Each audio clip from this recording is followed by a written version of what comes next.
Good morning, everybody, and welcome to this latest breakfast session brought to you by the UniSA's Teaching Innovation Unit. It's great to see you there this morning, and thank you for making the effort to get up and join us wherever you are. We are delighted to be joined this morning by a couple of our UniSA colleagues, Dr. Sarah Haddam and Tanya Wheeler from the UniSA College, which is attached now to the UniSA Education Futures Unit. They are long-time and experienced colleagues, particularly working in the area of enabling pedagogies and widening participation. Today, they're going to speak to us about their critical reflections on the role of educators in higher education. So we're really happy to have these two really experienced educators with us. Before we start, I would like to acknowledge that the land we meet on today is the traditional lands for the Kaurna people, and that we respect their spiritual relationship with their country. Excuse me. We also acknowledge the Kaurna people as the traditional custodians of the Adelaide region, and that their cultural and heritage beliefs are still as important to the living Kaurna people today. So once again, thanks very much for being there. And I'd like to introduce Sarah and Tanya, and I'll hand over to you now. Thanks very much. Thank you, Stuart, and good morning, everyone. My name's Tanya Wheeler, and with my colleague, Dr. Sarah Haddam, it's my great pleasure to welcome you to our presentation. And I'd also like to acknowledge and recognise that today, and Sarah and I are on Kaurna land, and we pay our respects to elders past and present, and recognise that ongoing connection to country, and that these lands have always been places of teaching, learning and research. So we will have some opportunities for online interaction in this presentation this morning, and I can see from the chat, I've popped that in the chat as well. A couple of people have logged into Menti. So if you want to open another browser window and go to menti.com and enter that the numerical code that is on the screen, the first question is there for you to answer when you enter that Menti page, and we'll get to that in a bit. So on to the next slide, please. So in this presentation today, we're going to share with you how we have adopted a program approach to enacting critical, inclusive and enabling pedagogies to improve the student experience, outcomes and satisfaction of teaching. We'll outline specifically how we did this and the different strategies of continuous professional development we've embedded using a reflective practitioner approach, which has resulted in a strong community of practice leading to enhanced contributions to the scholarship of teaching. So additionally, we're going to outline some of the drivers of widening participation, including both the implicit and explicit barriers to education that can operate to limit access and success of students from diverse backgrounds. So specifically in this presentation, Sarah and I are seeking to further encourage critical reflection on the role of educators in higher education.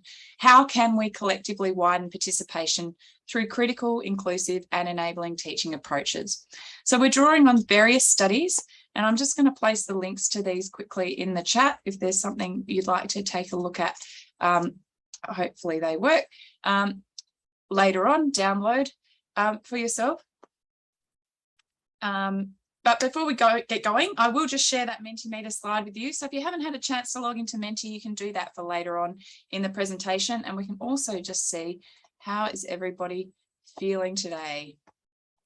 So if you haven't seen Mentimeter before, this is a real-time interactive audience engagement software. So there are some good things. There are some things that made me feel a bit, oh, someone's feeling a bit raw. We're all a bit tired, marking brain. But overall, the larger words indicate more numbers of people. So we're all tired and exhausted, but we're still happy and excited, which is good to see. All right, so we'll keep Mentimeter going on in the background, and we'll have some other opportunities for later in our presentation. So, sorry, Sarah, I cut your sharing then. So if you wouldn't mind sharing the presentation again, thank you. So one of the key strategies to widening participation at UniSA was the establishment of UniSA College in 2011. And this is where Sarah and I are both senior lecturers and former program directors. For those perhaps less familiar with the college, I'll very briefly give you an overview. We offer a range of programs to students across South Australia and also online to enable students, many who have experienced educational disadvantage or barriers that have hindered their access to undergraduate programs or higher education. So we have a range of programs from foundation studies, diplomas, undergraduate certs, and also the Aboriginal Pathway Program. And we have study centres and face-to-face teaching across all of South Australia, including Ceduna, Port Lincoln, Whyalla, Mount Gambier, and Adelaide. We also have students as far afield as the APY lands. So you can see from our other infographic there that our cohort is extremely diverse, 70% of our cohort being part of a recognised category, equity category, 54% from a low SES background, 9% Aboriginal and Torres Strait Islander students, and 21% of the cohort being from regional or remote areas. So all of our programs are underpinned by a collective pedagogy, namely a critical enabling pedagogy, which we've worked together to foster and enhance our collective understanding of over the past 5 years. So while the programs at the college, excluding the diploma, don't sit within the Australian Qualifications Framework, our courses are benchmarked against other national enabling providers and recognised as being representative of AQF Level 5. There are multiple enabling programs and providers across Australia, and whilst they vary in duration and content, they all fulfil a critical space between secondary school and higher education, irrespective of how wide that time span might be. So while we have many students who enter enabling programs because they didn't receive the ATAR competitive for entry into their chosen degree, for many other students, they may not have had the opportunity to pursue higher education or education at all through getting an ATAR, or they might be returning to study as a mature age student. Irrespective of their backgrounds, enabling programs provide a legitimate and valuable entry pathway for students who otherwise would not have access to higher education. So why inclusive pedagogies and why now? As Haddam, Stokes and Olpen assert in their 2018 piece, university studies a choice, with many students engaged in a continual and active negotiation of do I stay or do I go? In this context, how may academics better create a welcoming environment for new students while still ensuring progress within the system? How do we best support underrepresented students in navigating their commencement to university culture? And this is really what drives and underpins the entire college teaching team and the college team collectively. So our collective goal as academics is to assist students to gain the requisite knowledge for their programs, and in their program to go on and contribute meaningfully to society whilst also recognising higher education as a social good. So this position exists alongside our current macro environment of the higher education sector in Australia, where the introduction of the Job Ready Graduates legislation package outlined that students who fail more than 50% of their courses will be required to pay full fees for their studies and will no longer be eligible for government subsidised study. So we have a really contrasting binary there that we're trying to negotiate consistently. So here is our provocation. As a result of the massification of higher education and the success of the widening participation agenda, which, as stated in the Bradley Review of 2008, set the target that by 2020, 20% of undergraduate enrolments in higher ed should be students from lower socioeconomic backgrounds, we know that students from recognised equity groups are participating in higher education in increased numbers, with the graph on this slide showing that in South Australia, UniSA well and truly leads the way in terms of student completions of students from the government recognised low SES category as defined by postcode. So this gives us an indication that the diversity of student cohorts is increasing, and I'm sure that's not news to any of us that are online here this morning. But our provocation is as follows. As the student cohort in bachelor level study becomes increasingly diverse, adopting critical, enabling, transition or inclusive pedagogical approaches in undergraduate teaching would not only support a social justice agenda for widening participation, but also improve overall student engagement, retention and satisfaction with teaching.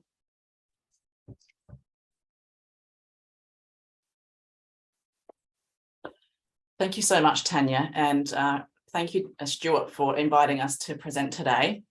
And I'm so thrilled that we have an opportunity to talk about our really important work at the college. Tanya Wheeler and I were both program directors for 4 years, and we had a lot of support from our Dean of Programs, Professor Sharon King, to build the capacity of our teaching team through our suite of professional learning activities, which we will talk about today. I really want to give a big shout out to our teaching team, because as leaders, we did have this opportunity, but it was through their collegiality and support we were able to really build a very strong shared pedagogical approach, which is what I'm going to talk about now. But collectively, we engaged with the literature that is developed particularly by Penny Jane Burke, a leader in the equity space in higher education.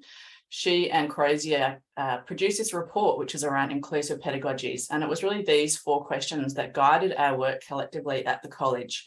The first one around thinking about where we have opportunities to practice reflexivity, and that is the real guide for our strategies that we'll talk about. Thinking about our key cohort being recognised as non-traditional. So how do we support them in terms of their fragile learner identities, and how we avoid deficit approaches and not stigmatise. And a strong emphasis across our pedagogical approach, it relates to ensuring that there is feelings of belonging, that we are recognising their capability, and also really investigating how social class does matter in higher ed. So it is these 4 questions that really underpinned our work. And when we talk about our shared pedagogy, I also want to acknowledge the really important work of Jennifer Stokes, who started the development of this enabling pedagogy, which we have then built on collectively as a team and then implemented across our courses. So ultimately, as Tanya showed in the slide around our role in enabling education as unsettling educational disadvantage, this is what we try to do across our pedagogy. Using sociological theories of education, we can see that education can play a role in the social reproduction of inequality, and what we try to do really is disrupt that. So our pedagogy is defined by these elements here, which I'll just talk through very briefly now. The key thing around the cultural geography of school, again, that's encouraging us to take this program approach to our teaching. And here we're drawing on work around early school leaving. So our remit at the college is about engaging those who have disengaged from education. So we went to research around why young people do disengage from school, and thinking about this across our unit, there is a cultural geography. So schools can adopt an aggressive school culture, a passive and an active, and you can see there that relates to how we may frame their behaviour as a troublemaker in an aggressive way. We could ease them out if we think they don't fit, or for us at the college, it's about inviting those who traditionally don't fit. In regards to how we manage students' emotions, we can see across there the aggressive, passive and active, there's a different approach. And then also in regards to the pedagogy. So that's been a really important part of our framework of our pedagogy. To start with, also the dialogic and transformative elements of our pedagogy, we draw on the work of Ira Shaw and Paulo Freire, in particular with their dialogic approach. And again, this is, I guess, going against the traditional banking style of higher ed, where we're kind of talking at the student, really trying to look at ways that we can embed more dialogue in our teaching, which then lends itself to more democratic environments. And Ira Shaw has got some really poignant and valuable suggestions there about how we can actually engage in those dialogic approaches, how we are encouraging analysis with students' participation, avoiding jargon, proposing open-ended problems to students, inviting students to speak, moving on to the connecting with student life's worlds. And again, this is taking an assets-based approach to students. And also, it's a bit of a critique of Pierre Bourdieu's concept of cultural capital in thinking about what students perhaps don't bring to the higher ed space. We are flipping that by looking at what the students are bringing, what knowledges and funds of knowledges they are bringing. This is a theory that has been very popular in the schooling sector and encourages educators to go into the communities. For us, it's about building those relationships, getting to know our students and building our curriculum where we are drawing on their funds of knowledges. Also very much using popular culture as a tool also to engage our students in our learning. The third element relates to ethos of care, and this comes through with this turn to affect in education. So how it is we are acknowledging and recognising the importance of emotions of our students. This can be emphasised in kind of reaching out to our students who appear to be struggling, and also playing the role of the emotional cheerleader. And then the last one is around scaffolding and challenging tasks. And here it's very important for us to we're building the rigour of our students so that over the year that they are with us at the college, they are very well prepared to engage in undergraduate study. However, our students come with various educational experience, and therefore we wanted to start them at a place and ensure that they are scaffolded over the year to be very successful undergraduate students. And so what we've done is we have, as I said, developed a suite of professional learning. And the TIU has led the way at UniSA in regards to offering all of us opportunities to build our scholarship of teaching. For us at the college, Tanya and I recognised that we did need to do quite a bit of work around inclusive pedagogies. And so this is what we did. And this was also really important to us, building communities of practice. And we write about this in our journal publications, but this really is the kind of framework that we've used in our approach to our professional learning. So the first strategy that we implemented was really this professional learning workshops in critical, inclusive and enabling pedagogies.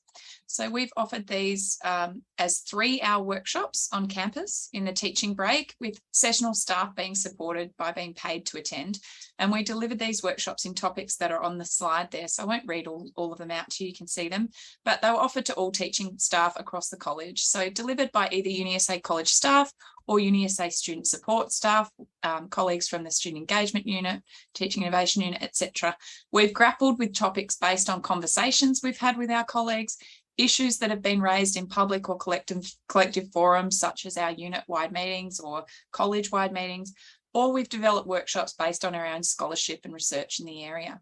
So as a result of this, all educators, both continuing and contract, teaching at the college, are provided the opportunity to engage in workshops at least twice a year in various topics relevant to teaching, specifically in diverse cohorts.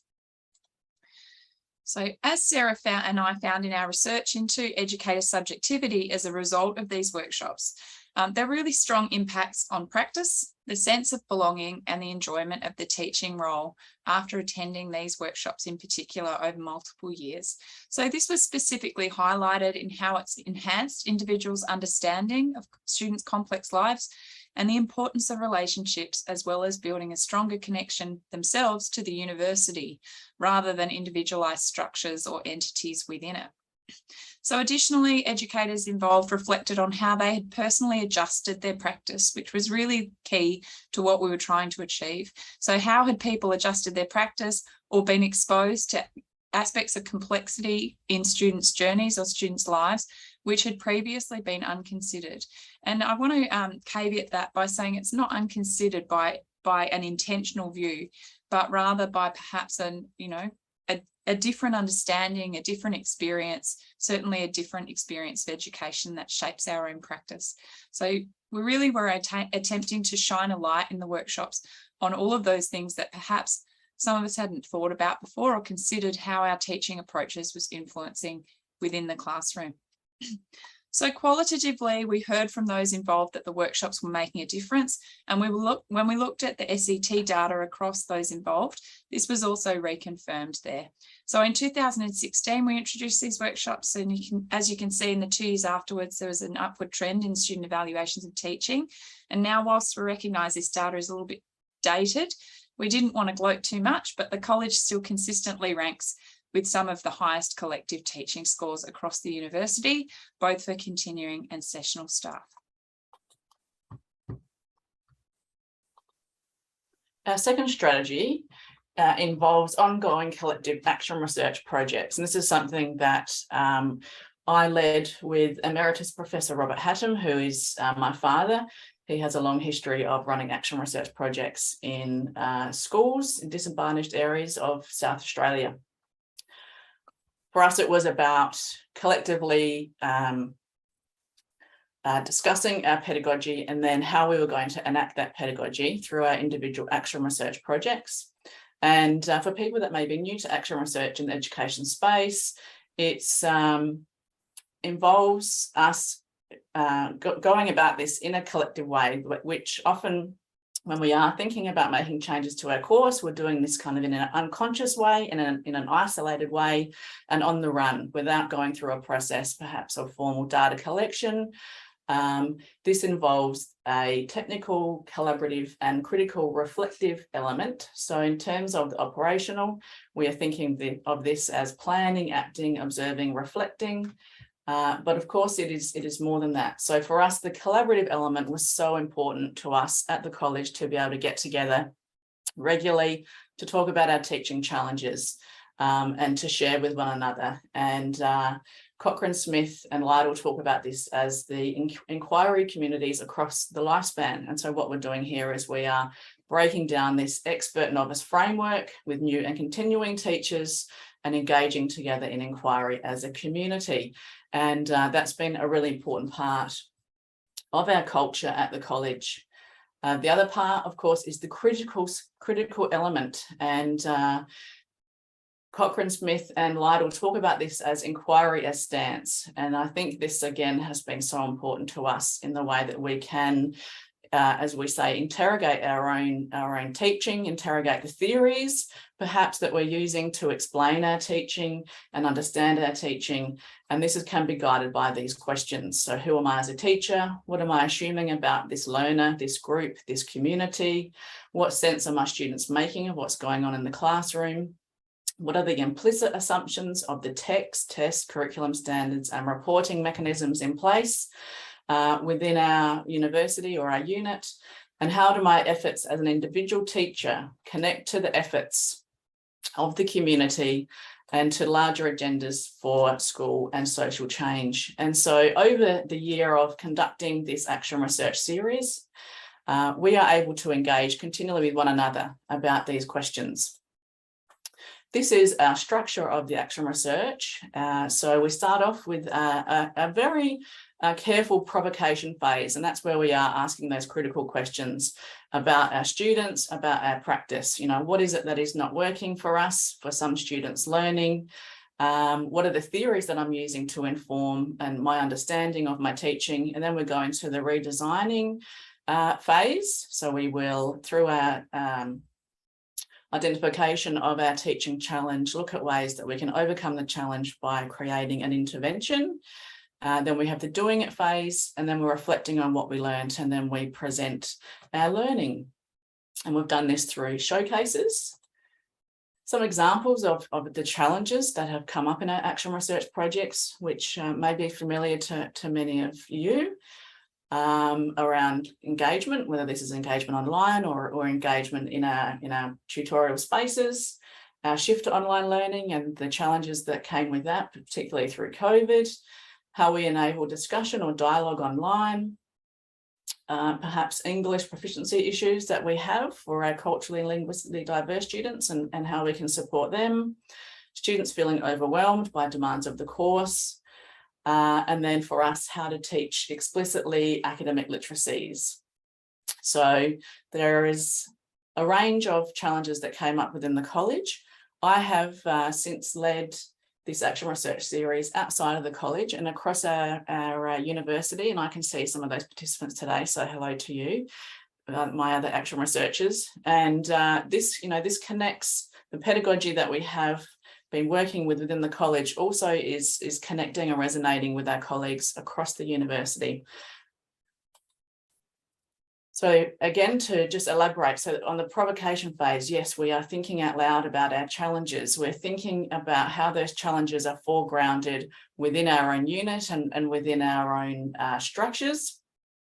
And then working on a hopeful idea. And this again is the lovely thing about this action research process, is that instead of just getting stuck with the challenges that we are encountering with our students, and often that means that we can go to a kind of deficit place of, is it the student's fault that they're not engaging, that they're not succeeding, or is there something that we can be doing as an educator to improve those student outcomes? And so we develop a hopeful idea about how we can produce better student outcomes. We identify a unit of work that we're teaching in study period 5, because we are going through in study period 2, that provocation phase and the redesign phase. And also through the provocation phase in the series, it's about being introduced to action research. And here again, this is the provocation phase. So it is that kind of, how do we problematize what's going on for our students? If it is that we are identifying a level of disengagement, or that students are not meeting a particular standard of rigor in their assessment that we would hope, how are we actually theorizing that? And then we are implementing our intervention, and then we're assessing, what happened, what was accomplished. And here we are looking for building our evidence of this. And so we are going through formal stages of data collection, of surveying our students, keeping our own journal. And then we're really wanting to know how things are improving. And again, to just elaborate on that provocation phase, because that really is where the critical work is doing. And we can see that cycle here of, we're describing our practices, we're thinking about what theories are expressed in our practices. And I've got the late Paul Ramsden's very useful framework here, which I'm sure many of you are familiar with. And he was, one of the key early, scholars to encourage us to think about how our teaching in higher ed could be more dialogic. And, often what we do in higher ed is we kind of vacillate amongst theory 1, theory 2, and theory 3, that we're all really trying to look at how we can align our teaching with theory 3, where there's the relationship between students and subject matter. Again, that's the life worlds. We want to engage and challenge, and we're thinking that teaching is a research life scholarly process, but often we end up defaulting to theory 1 or theory 2 because of the way that perhaps the teaching and learning environment has been set up. And so we're thinking in that informing phase, so what are those theories? And then what are the causes? And that's the confronting. That's where we are really thinking critically about our teaching approaches. So what are our assumptions about our students, about our role as educators, where they come from, what social practices they express, what maintains the theories, what constrains the theories. And then, of course, we're moving to the intervention phase. How might I change? What would I do differently? And then going back around to the describing. So when in the redesigning phase, yes, we are redesigning a unit of curriculum. And we are doing this redesign through extension of engaging with different scholarship of teaching theory. And this is where, for us, it was engaging with the enabling pedagogy. So how were our redesigns being informed by an element of enabling pedagogy? And at the bottom there, I've just got some examples of some fabulous research questions that have been developed this year, just to give you an example of how we are enacting particular pedagogies in higher education, and how this is connected to improving student outcomes. So you can see those on the screen there. Then, of course, as I said, we have the doing it phase. And throughout this process, we are still all meeting together. So again, the thing about doing these workshops, we are continually, checking back in with each other and reporting back in on each other in terms of how our action research is going, which really supports this collaborative approach. And then coming together at the end and having a public presentation of all of our action research projects. And I just want to give a bit of a promo to our next action research presentation series, which will happen in February next year. So please look out for that invitation. And when we do hope that people who engage in the action research once will continue to do it. And, people will be invited to join again. And some of the outcomes of this. So collectively at the college, we have written our action research up into chapters, and we will be publishing a book. It has led to over 15 conference presentations, and of course it's built our capacity and scholarly outcomes, as well as providing a shared approach in our teaching that's built collegiality. And one of the comments that's come up time and time again from the teaching focus academics is that it's actually locked in time for staff to work on their scholarship, which we all know is in the hustle and bustle of teaching, it is difficult to carve out that time. So to do this together. And I've conducted some evaluation. And again, this is some of the feedback that has been provided from the staff. that it's provided a space that's supportive and non-judgmental.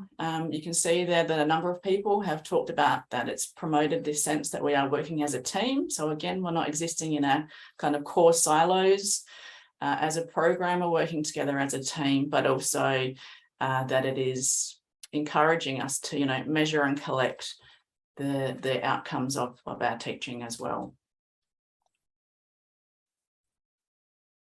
So another opportunity that we offered for critical reflection amongst our colleagues was teaching squares. Now, before I jump into teaching squares, these are not new, and I want to give another nod to my Teaching Innovation Unit colleagues, which is where I was first involved in a teaching square back in 2014. And it was so influential on my practice and on my connections with other colleagues across the university that I really wanted to offer that opportunity to my own individual tutoring team initially, and then we built it from there. So it was my tutoring team, and then across multiple courses at the college, and then we've opened it up further to Education Futures colleagues. So this quote from Brookfield outlines the need for this critically reflective teaching, and another of these initiatives, as I mentioned, was putting this through teaching squares. So similarly to Action Research, this adopts a critical stance. And where did this really come from? Well, it's this idea that we wanted to build a community of practice through teaching squares and providing an opportunity to build a structured, non-evaluative process of teaching, observation, and shared reflection. So if you wouldn't mind just flipping to the next slide. Thank you. So Palmer challenges this idea that despite classrooms being sites for meaningful and rewarding interaction, they can be really isolating from a teaching and learning perspective. So this privatisation of teaching can create an isolating environment for many instructors. And I'm sure that was certainly something that came up in our interviews that we had done with sessional staff in particular, that they had felt isolated both within the role, but also within the teaching space.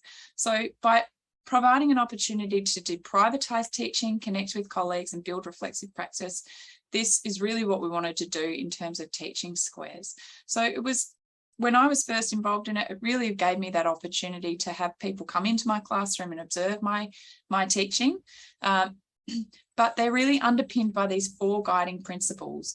And for some people, you might be sitting there thinking, oh, it's completely terrifying. It wouldn't be something that I would welcome people to come into my classroom.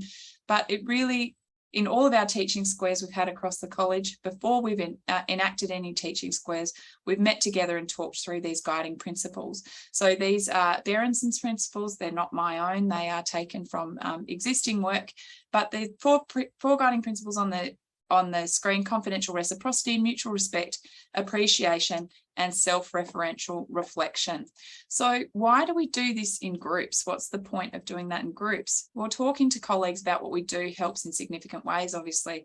We can build critical friendships. We can reflect back the images, how we're perceived, and help us confirm and challenge the assumptions, which is really in all of the work that Sarah and I have been doing through the workshops, through Sarah's Action Research series, through the teaching squares.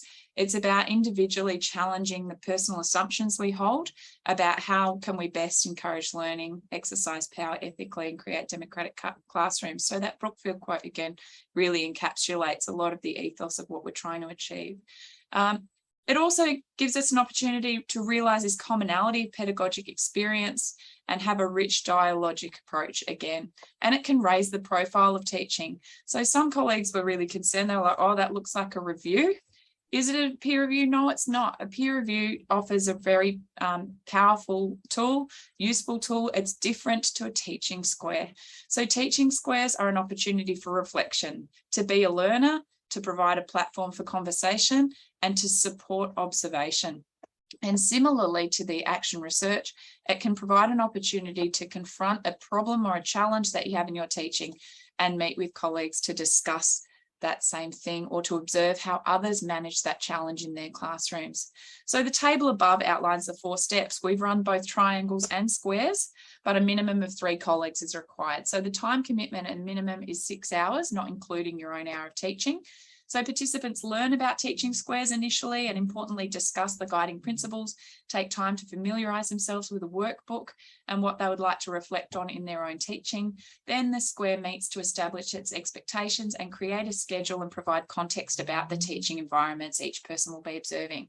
So each person then observes an hour of one another's teaching, ideally collectively, so they can share the same experience and have viewed the same teaching activities. So after completing these observations and reflections on their individual practice, the square meets for coffee, and we've been supported to pay our colleagues to do that, or pay for the coffee so people can do that, so they can discuss what they learned and what they will then implement from that experience.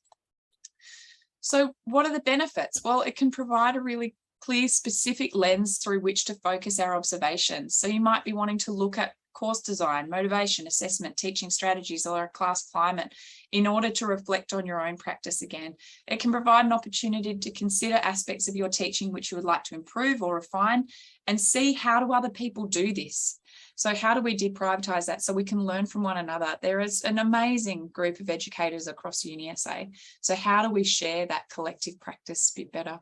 It can model alternate approaches, styles and methods, and it can provide an opportunity to passively observe the students as well.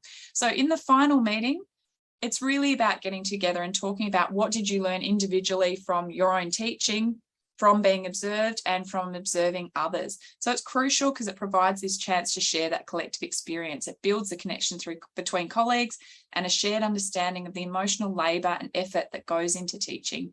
So some of the questions on the slides are prompt questions from the workbook that participants can consider discussing in their final meeting. And it also provides a platform for further conversations about teaching as a scholarly practice. So teaching squares, I'm a huge fan of them in terms of building connections and networks across the university. It's how I've built some very strong networks with colleagues in other areas and even had opportunities to teach into different courses and programs. So in terms of outcomes, we've got some quotes on that next slide that highlight some of the feedback that came from independently conducted interviews about teaching squares. So the participants consistently reported it being useful, rewarding, perhaps nerve-wracking to begin with. Hey, let's not kid ourselves. It's not just the most relaxing thing first up, but it's ultimately a way to take a macro or broader view of teaching and how it can be considered, enhanced and improved. So importantly, there is the recognition amongst the participants that it's not about comparison. As the quote above says, no person is going to do the same thing as you, but rather it's about sharing this experience of teaching, reducing isolation and reaffirming practice. Our final strategy was to build a Moodle site to share resources and also modules. So we wanted to create a place where educators could interact with the resources and materials that we had created. And so most recently, and thanks to COVID in particular, we've built some of our workshop content into a series of modules on the Teaching Academic Group resources site for Education Futures. So TAG, or Teaching Academic Group, is a recently established group that's focusing on providing support and development, especially for teaching focused academics. This is a fully open Moodle site, and the modules have a series of H5P activities with completion certificates. I'll just drop the link into the chat. It is a completely open Moodle site, so you will be able to see it externally. And this site's an evolving place for resources, and we really invite all of our colleagues to engage with these materials. And so we do have an invitation. We are seeking people to engage with this site and complete those modules and critical and enabling pedagogies that we have there and the quizzes, and to provide us with some feedback. So the link to that is in the chat. And like I mentioned, it is an open site, so you're welcome to share it with colleagues more broadly. And there is a short evaluation survey, which we would really appreciate some feedback on if you have some time.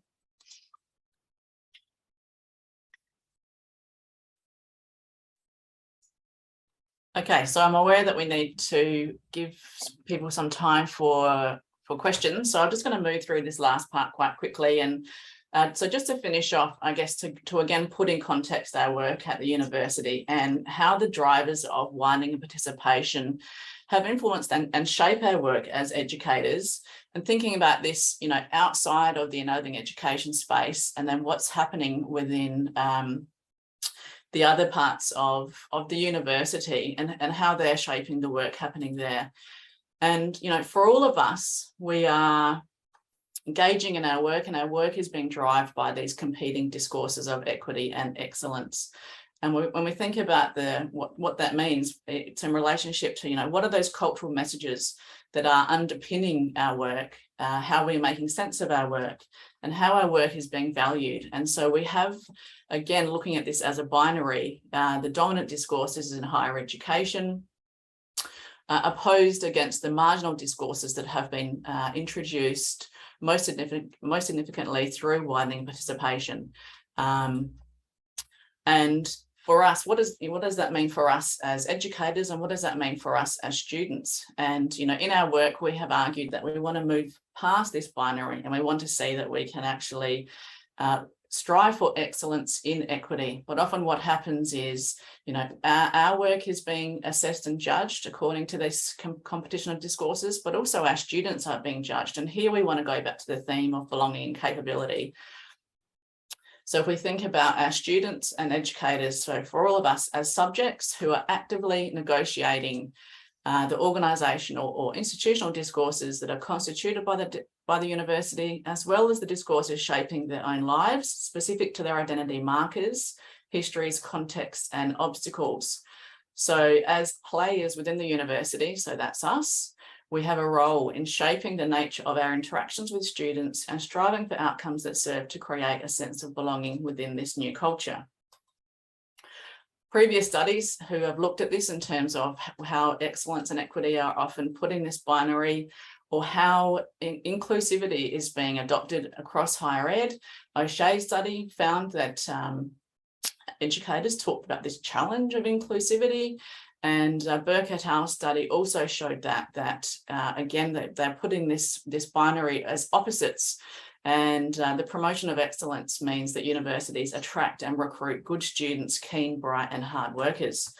You know, this is a problem in terms of these problematic constructions of what it means to be a good student in terms of capability. And often this rests on this lack of awareness that is about assumptions that operate at the front and centre of what it is to be considered capable at university. So we're looking for these dispositions as educators of a love of learning, time management, right attitude, following instructions, prioritising study, its value and worth, willing to work hard and do what is expected, being smart and intelligent. And for us, if we're not thinking critically about this and the assumptions that perhaps we might hold about capability, if a student is not expressing these particular dispositions, how does that influence our relationship with the student and our view of their capability to succeed? And again, to put it in the context of some statistics, so we have, you know, quite a lot of students coming through the enabling pathway. And through wider participation, we have an increase of 50.4% of student enrolments from lower socioeconomic groups. However, we still see this disparity in completion of low SES backgrounds. Now, you know, in terms of there being a perhaps deficit explanation of this, we can blame the working class students for their lack of resilience or low aspirations, and that sometimes is how it's framed up. Or we can look at how perhaps there are problems with higher ed pedagogy or the framing of success. And this is, again, coming back to this importance of capability. And we just have a Mentimeter question that we would love to ask you all in terms of how we can think critically about this. Tanya, if you can launch that, because based upon a study that was done around commencing students and how they thought about themselves as capable, only 35% of students agreed that they are a capable student and expect to do well at university. And that is horrifyingly low for students starting out to lack that confidence in themselves to be successful at university.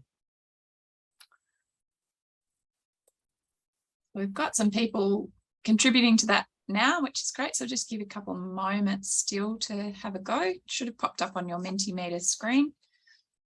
And I'll just share my screen. You can see what's happening.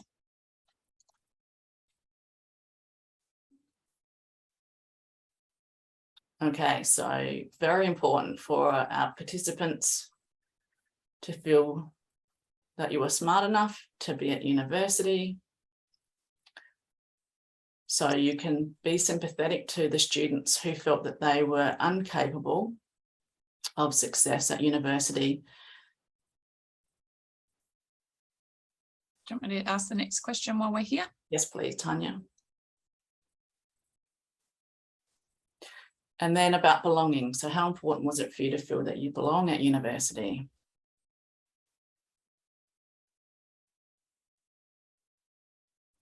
Oh yeah, go round and round.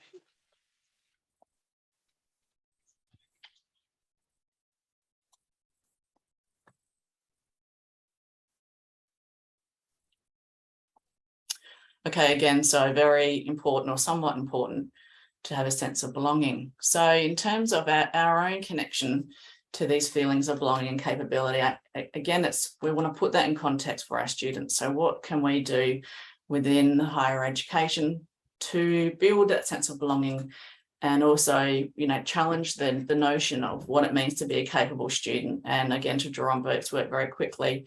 And I would really, really recommend that anyone that's interested in inclusive pedagogies to look at this report.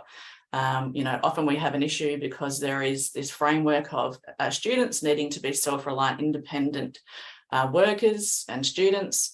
What does that mean in terms of what level of support perhaps we give our students if there is such an emphasis on independence?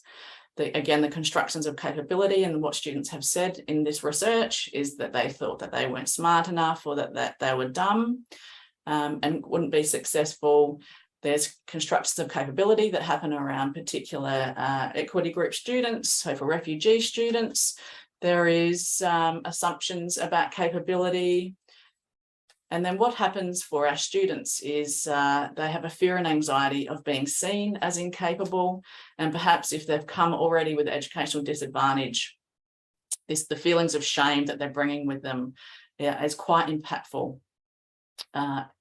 as they progress through. So we talk about this hidden curriculum at UniSA College as well, that part of our role to prepare students is to be very explicit about the type of skills and knowledges that are needed for success. And it's not just discipline knowledge, but it's all of those academic literacies, which often aren't taught explicitly in undergraduate programs. And again, we've got a Mentimeter question. So what hidden curriculum is perhaps could be made more explicit? So I've launched that question, but Okay. maybe if you want to speak through the ones that we've identified, and then Yep. people might get some ideas of anything we might have missed. Yeah, so we've got a really long list that we've come up with at the college that we try to make explicit across our programs and in our courses. And you can see them on the screen there, how to identify a credible source, how to summarize a reading, what notes to take when listening to a lecture, what is the difference between a tutor and a lecturer, how do you contact your tutor or lecturer, what happens if you fail an assignment, what about all those university acronyms, how do you navigate course slices, how to avoid plagiarism. There's a whole range there of specific curriculum that we do embed across our courses. However, for all students starting out at university, this is, important hidden curriculum that needs to be more strongly embedded. Okay, so yes, how to seek help, university terminology. Okay.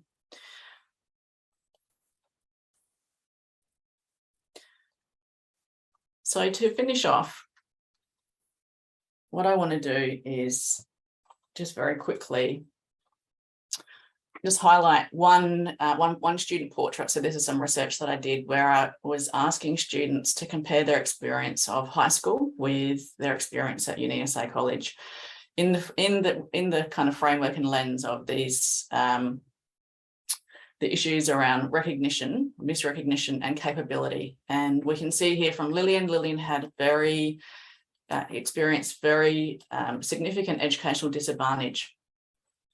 She felt coerced to leave school because the school said that she should just go to TAFE and didn't even give her the kind of option of considering university pathway. And so here we can see evidence of perhaps the passive or aggressive school culture for Lillian. And then she felt like she was treated as a child. However, coming into UniSA College, it's been like, as she says, night and day, that she is treated like an adult. And she reflects on the high level of support that she received as a single parent. And that there was a strong reaching out to Lillian from all of the educators at UniSA College to ensure that she could still engage with education, even though she still had particular obstacles as a single parent. So again, highlighting the emotional champion role that we play and the active school culture. And so to finish our presentation off, to finish with a quote from John Smythe, who is a very well-known education sociologist of South Australia, who says that teachers have to critically confront their work in the classroom, that is, in the act of teaching itself. The starting point lies in the teachers theorising their own practice in ways that involve them in coming to see how their own understanding have become limited and distorted by non-educational forces such as institutional structures and political constraints. And again, so we're seeing our teaching structurally and across all of our professional learning, what we have attempted to do is to encourage, ourselves and our teaching team to think about our teaching in this way.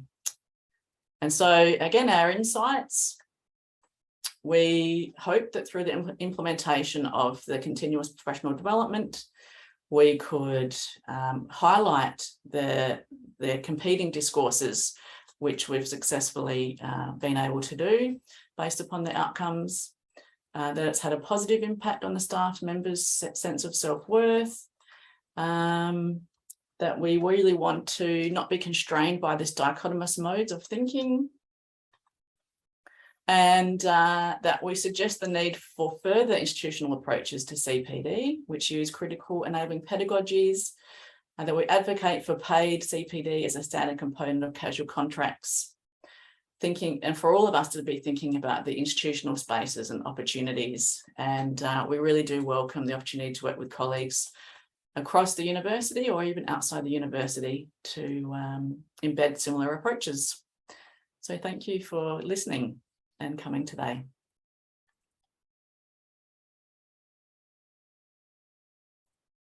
Thank you very much, Sarah and Tanya. That was really interesting, and it's very easy to see why you at the college have been so successful and effective over the years. So thank you very much for that really interesting presentation.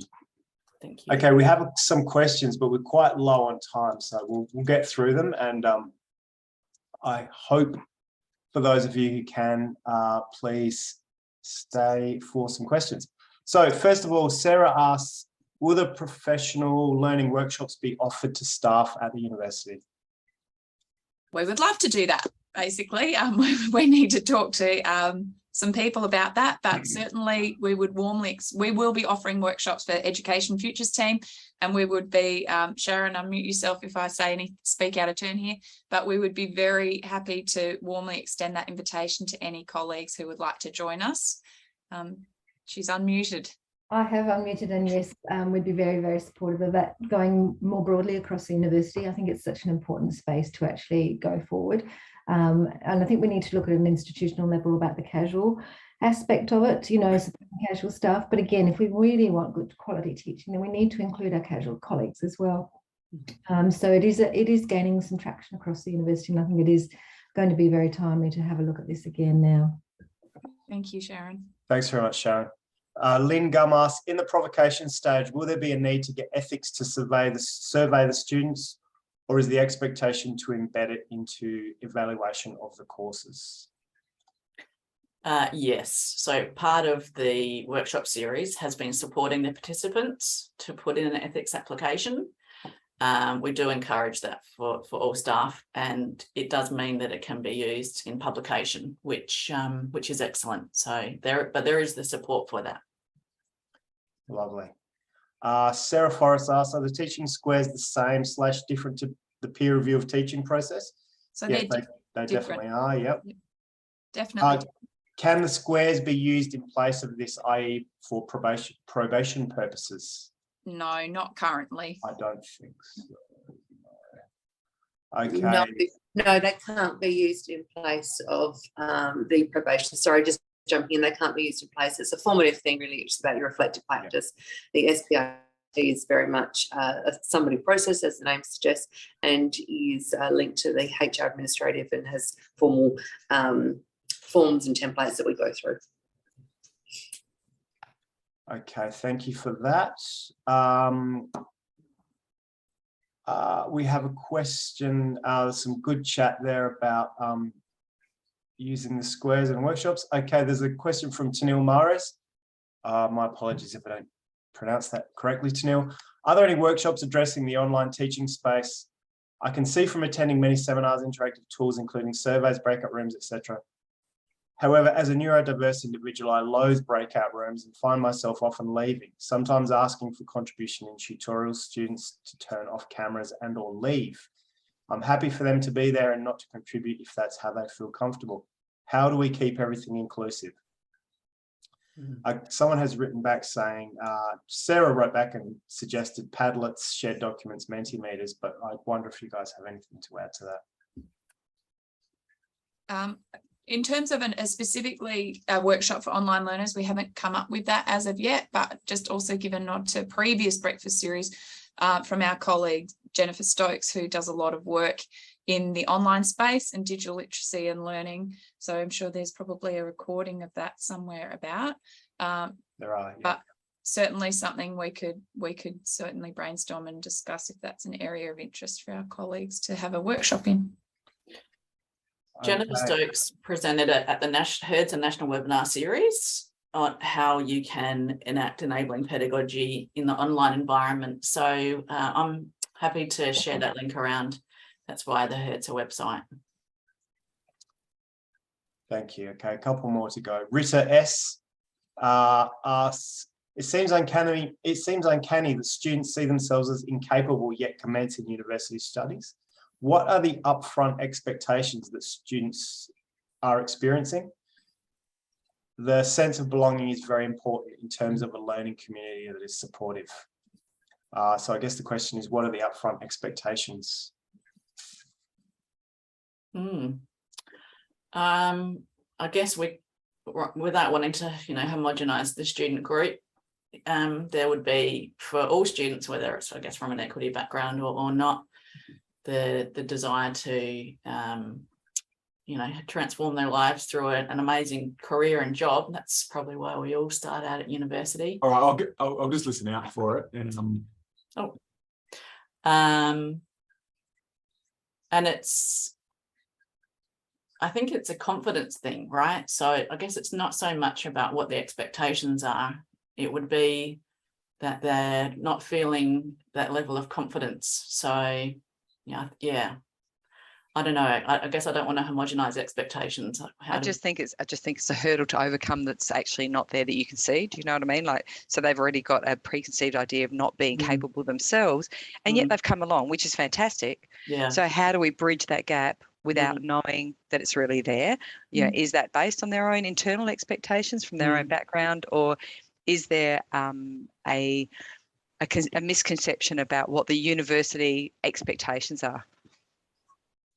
Yeah, possibly it would be.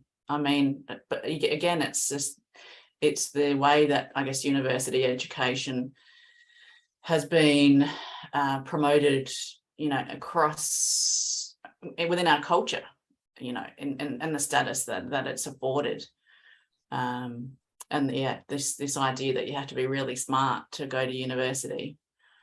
And then often our students that do come through the enabling program, they realise that they are smart for a start, if we want to use that kind of language, but they're very capable. So it's about this misperception too. A cultural shift, right? Which is great. Okay, one last question as we've really run out of time. So my apologies if I haven't managed to get to your question, folks, but I'm sure Sarah and Tanya will be fine for you to contact them via email and ask any other questions you have. But there's one last question from Ben Seller. How do we best support students transition from the critical enabling pedagogies at UniSA College to other pedagogies in their subsequent degree? Is it preferred that UniSA courses adopt this pedagogy? Good question. I'll leave that to you guys. Absolutely. Yeah. Which is already actually taking place, as I said, with the Researching While Teaching series that I should also mention Associate Professor Christinine from Education Futures is co-leading that with me this year. And we have now 20 academics who are teaching in undergraduate or postgraduate programs who are enabling pedagogies in their actual research projects. So yes, absolutely. Okay, well, I think we'll come to an end there. We've gone a little bit over time, so thanks everybody who stuck around. I know finishing at 9 o'clock means a lot of people have to disappear to meetings and teaching commitments and things like that. So thank you very much for being there, and a huge thank you to Sarah and Tanya for being there, and a really interesting and inspiring presentation this morning. Thank you, It Stuart. was great to hear from you. So thank you so much for your time and efforts for being there. Thank you. We're just in one tiny moment. If you just want to flip the slide forward, Sarah. yes, If anyone sorry. is interested, certainly UniSA College, UniSA students and my brain, mashed potatoes, UniSA colleagues, if you're interested in being involved in either Action Research or Researching While Teaching series or Teaching Squares, please don't hesitate to reach out. We like to play with others, so come and join us. Lovely. And again, thank you very much for being there this morning, and we'll see everybody in a few weeks for the next breakfast session, and I hope this is as inspiring as that one was. So thank you very much for Thanks, Stuart. Thank you for the invitation. Thanks everyone. Have a great day.